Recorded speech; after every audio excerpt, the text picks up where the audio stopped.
we can finally admit that Bitcoin is a scam. And how else could we explain it going 30% down in just a year? It has to be a scam. I'm so tired of seeing videos upon videos of people pretending to be experts on Bitcoin, on the economy or whatever, and telling you that Bitcoin is nothing. It's just a scam, a Ponzi scheme. And I'm going to address it. I'm going to go over each one of the arguments against Bitcoin. And the funny thing is, Bitcoin has been around for about 17 years, and people are still using the same arguments, the same old arguments. The first, the most classical one is Bitcoin has no value. And when you ask a person that says that Bitcoin has no value, they're usually going to give you two answers. The first is, well, Bitcoin has no value because Bitcoin generates no cash flow. So it doesn't work as a stock or as a company that produces a good or gives a service and charges for that service, thus having a cash flow. And it's true, Bitcoin has no cash flow, but there's a problem there. If you think that value is a measure of cash flow, then we have so many things that we would have to consider that have no value too. For example, the internet. What is the cash flow that the internet produces? What is the cash flow that the protocol of the internet produces? Doesn't exist. The internet produces no cash flow. But you would be dumb to say that the internet has no value, because it certainly does. Many companies have their operations being possible because of the existence of the internet. Even I'm starting this YouTube channel. This video only exists because the internet exists, And you may say, okay, then if that's your argument, then where is Bitcoin being used? First of all, if your argument is you need to see a place Bitcoin being used, then we would have to admit that in the 2000s or the 1990s, the internet didn't have value. It only gained value now. Is that your argument? But okay, I will be more precise here. If Bitcoin has no value because it produces no cash flow, can you tell the people in Iran that had to convert their money into Bitcoin to be able to flee from their country with some money? Can you tell them that Bitcoin has no value? Can you tell them that they should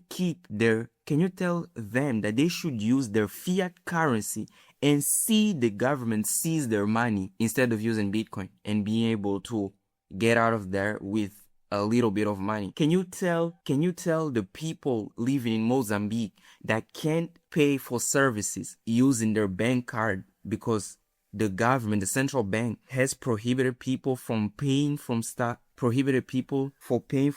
using their bank card? Can you tell them that they shouldn't use Bitcoin because Bitcoin has no value? So this irritates me a lot, because usually the people that say this are usually people from places like the United States, places where they don't see the need to use Bitcoin because they are at a relative peaceful, because they have an economy that is relatively working. But if you live in other countries, you can clearly see that Bitcoin is necessary. And I know some people will say, okay, so you can use the traditional financial system because the government, the central bank, or something happened. You need a more private way to make transactions. You don't need to use Bitcoin. You could use stable coins, for example, USDT. But it doesn't work as well, because I don't know if you know, USDT is controlled by a company. So for the cash flow lovers, USDT produces the cash flow that these people are trying to have. Okay? So if I want to make a transaction and I want to be able to run away from my government at least a little bit, using stable coins is not going to cut it. However, I will admit this is not the biggest argument against Bitcoin. The biggest argument against Bitcoin comes from the Bitcoin white paper itself, and I will address it. As we can see here on the Bitcoin white paper, Nakamoto, whoever he is, whoever that person or group is, defines Bitcoin as a peer-to-peer electronic cash system. When you read this description, you can clearly understand that the proposal is of Bitcoin working as money. So if we want to see if Bitcoin makes sense or not, we need to see how well it works or how well it can work as money. And as you know, money is used to pay for goods and services. Money has three main features that money is supposed to have. And the argument here goes that Bitcoin is a bad performer on all three categories. Let's go by each one. The first one is the medium of exchange. This one, the medium of exchange, means using coin as exactly as a medium of exchange, as an intermediate point between a product and someone purchasing that product. So, for example, the dollar. You use the dollar, you give dollars or pounds or whatever the currency you use to buy some good or to have access to some service. And they say that Bitcoin doesn't work as a good medium of exchange for two reasons. The first is no one is really using Bitcoin for paying for stuff. No one is paying for coffee using Bitcoin. And there is some truth, there is some validity to that argument. However, this argument, to me, it's not good enough because the fact that right now no one is not being widely used as a medium of exchange shouldn't be enough to outright cross Bitcoin as money. For example, gold. No one uses gold as a medium of exchange. It's very rare that people use gold as a medium of exchange. However, none of us would be crazy enough to say that gold is not sound money, is not good money, okay? The same thing can happen with Bitcoin. I know about the fees, about the number of transactions that Bitcoin can make, and that is a challenge. There are some solutions that are being worked, but let's consider a possibility, a world in which coin doesn't become a medium of exchange. That alone doesn't make Bitcoin not work because it's just one of the features of money. As long as it works on other features of money, it's okay. The second one is the store of value, which means the possibility of carrying value across space and time. For example, if you own a certain amount of dollars or pounds, your idea is that in 5 years, in 1 year, it will have the same value. And the argument here is that Bitcoin is a bad store of value because of how volatile Bitcoin is. So you can't make financial planning based on Bitcoin because you have no idea how much Bitcoin will be worth, because it can go up 4%, but it also can go down 30%, 40, 50%, thus making it a bad store of value. This one, I will have agree that Bitcoin is a bad store of value in the short term. So if you compare 6 months to 6 months, a year to year, yes, Bitcoin tends to be a bad store of value. But we've seen multiple times in those 17 years of existence of Bitcoin, but we've seen multiple times in those 17 years of existence of Bitcoin that people that hold Bitcoins for more than 4 years tend to see the value significantly appreciate more than any other asset class that exists out there. And again, even if we consider the short-term characteristics wouldn't be enough, because if coin is a bad store of value, what would we say about fiat currencies? As you can see here, fiat currencies have been losing value consistently over the last decades, over its entire existence, to be honest. And although here I chose the dollar as an example, most people will have some understanding of the dollar. So you can see that since the dollar was created, the value has been, here you can see that since the dollar was created, the value just depreciates. The price just go down. What $1 used to buy 10 years ago, now you have to give 10, 20, I don't know how many dollars you need to give to buy the same amount of goods. So the almighty dollar or any other fiat currency are bad as a store of value. And we don't see people bat an eye to this conclusion. So people use the dollar without questioning why the price is always going down. Why inflation has to be a thing. People think that inflation is normal. No, it's a characteristic of the kind of money we are using. And it's one of the things that Bitcoin wants to stop from happening. The last one is Bitcoin as a unit of account. This means prices being denominated in Bitcoin. And it is true, at this point, goods and services are not being denominated in Bitcoin. And I know some of you, especially Bitcoiners, may say, no, you can pay rent with Bitcoin. You can pay for certain services with Bitcoin. Myself, I've paid for services using Bitcoin. But the thing is, most of those goods and services are not being denominated in Bitcoin. They're denominated in other currencies, especially the dollar, and then a conversion is made between that currency to coin, which means that the price was not denominated in Bitcoin itself. That's just the truth. But here's the thing, Bitcoin only exists for about 17 years. And I don't know how people got the idea that Bitcoin would become a global unit of account, that prices of goods and services would be denominated in Bitcoin in just 17 years. Let's look at the internet. We don't need to go far. The internet took more than 20 years to reach 68% of the global population. And the internet is probably the biggest revolution we've ever had. But even the internet took some time to become this juggernaut that the internet is today. So maybe in 40, 50 years, Bitcoin will be able to reach 15% of the population, 20% of the global population. I don't see any reason to think that Bitcoin will not reach more and more people, as well as I don't see a reason to expect Bitcoin to be a global unit of account in 17 years. And there I'm criticizing both the Bitcoiners and the Bitcoin skeptics for expecting Bitcoin to do something as dramatic in such a short time span. Y'all have a very short time span, to be honest. I don't understand where those ideas come from. But that's not all. People also tend to talk about the El Salvador experiment. And this is an interesting one. Alright. This is an interesting one because people say El Salvador put Bitcoin as a legal tender and it did not work.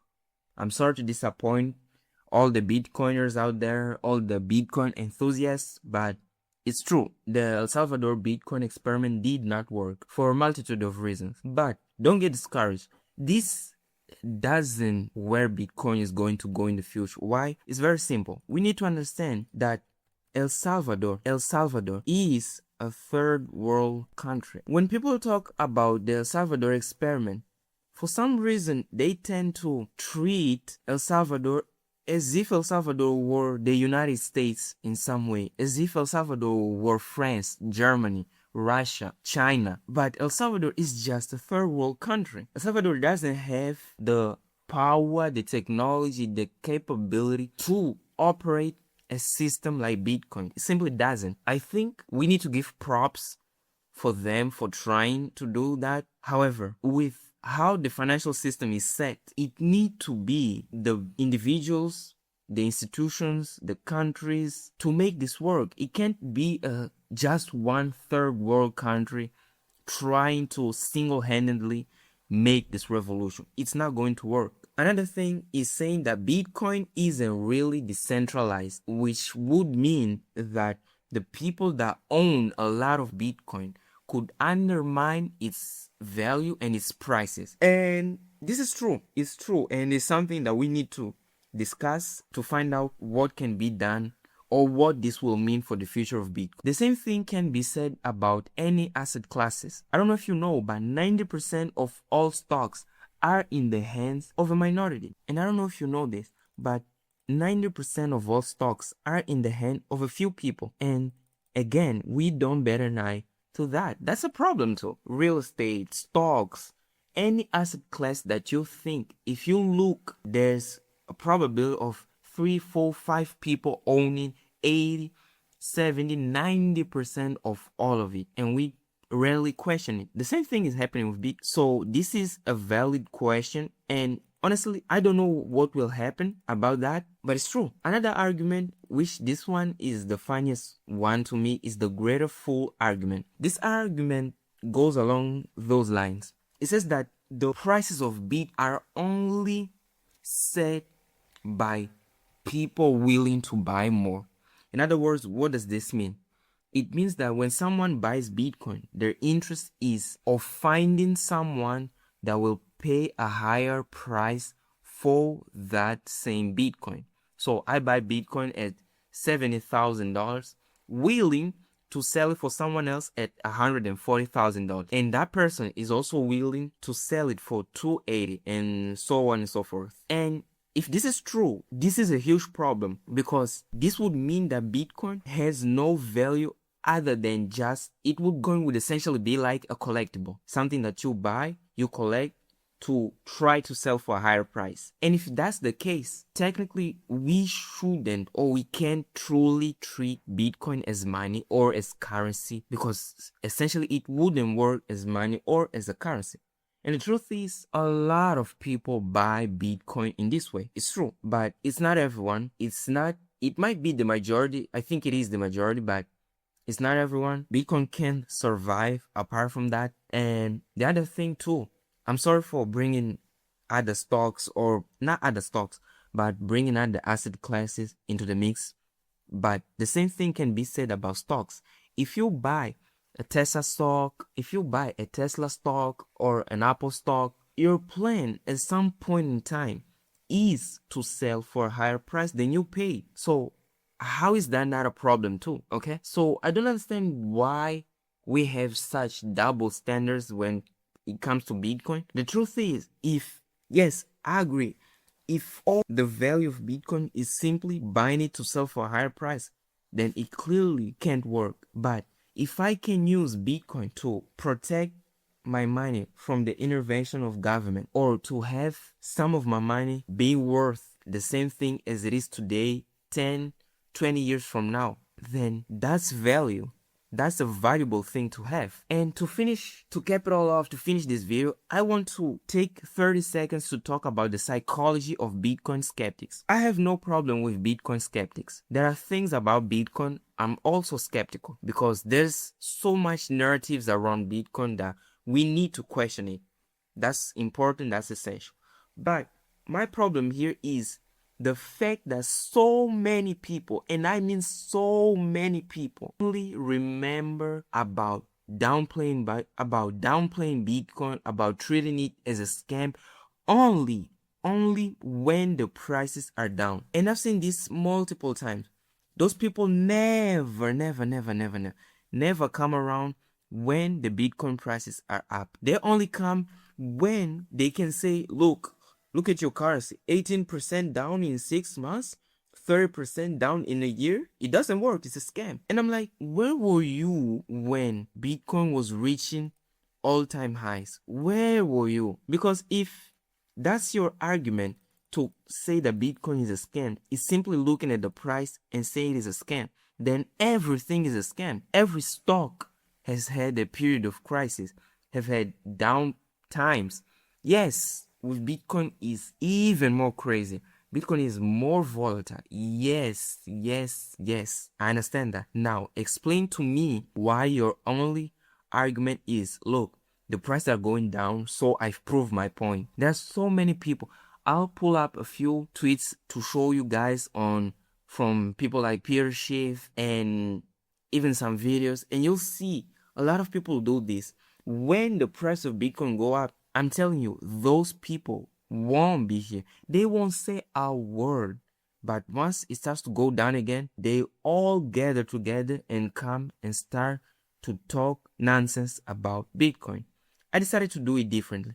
I am making a video not really defending, but explaining why I believe that Bitcoin is important while the prices are going down. I'm not making this video at $125,000. So in the future, I don't know if the future is 6 months, it's a year, it's 2 years, I don't know. But at some point, I'll come back to this video when the prices go up, and I'm going to ask Okay, now that the prices went up, is Bitcoin not a scam anymore? Since you're not guys saying anything. Or it's only a scam when the prices are going down. I don't know. You tell me down below what you think about this whole discussion about Bitcoin being a scam. And also, I want to hear, do you have some Bitcoin? Especially from people that think that Bitcoin is a scam. I want to hear from you if you have Bitcoin or not. That's it for now. Please subscribe to this channel. I will make more videos. Here I was pissed off, but I promise to make better ones in the future. Thank you. I see you on the next one.